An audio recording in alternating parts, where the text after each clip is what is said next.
সারি খেতে খেতে ফজরের আজান দিয়ে দিলে করণীয় কি? সারি খেতে খেতে যদি ফজরের আজান দিয়ে দেয় এবং ওয়াক্ত হয়ে গেছে, ওয়াক্ত মতোই আজান দেওয়া হয়েছে, আজান দেওয়া হয়েছে তার মানে ওয়াক্ত হয়ে গেছে, তখন আপনি খাচ্ছেন, তাহলে সেই রোজা আপনাকে আবার রাখতে হবে, এই রোজা হয় নাই। কারণ সাহারি খেতে হবে ফজরের ওয়াক্ত হওয়ার আগে আগে। ফজরের ওয়াক্ত শুরু হয়ে গেছে, তখনও আপনি খাওয়াতেই আছেন এবং গিলেছেন, তাহলে আপনার রোজা হবে না। যদি এমন হয় যে ওয়াক্ত হচ্ছে তার আগ মুহূর্তে খেয়েছেন, এখন মুখে খাবার আছে, খান নাই, নিয়েছেন খাওয়ার জন্য, বাকি ওয়াক্ত হয়েছে বা আজান হয়েছে দেখে আপনি ফেলে দিয়েছেন, তাহলে রোজা হতে পারে।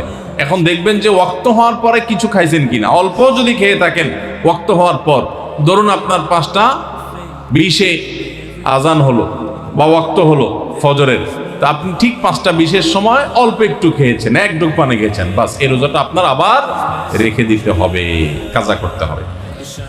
আমি অনার্স পড়ুয়া যুবক, আমি জান্নাতে যেতে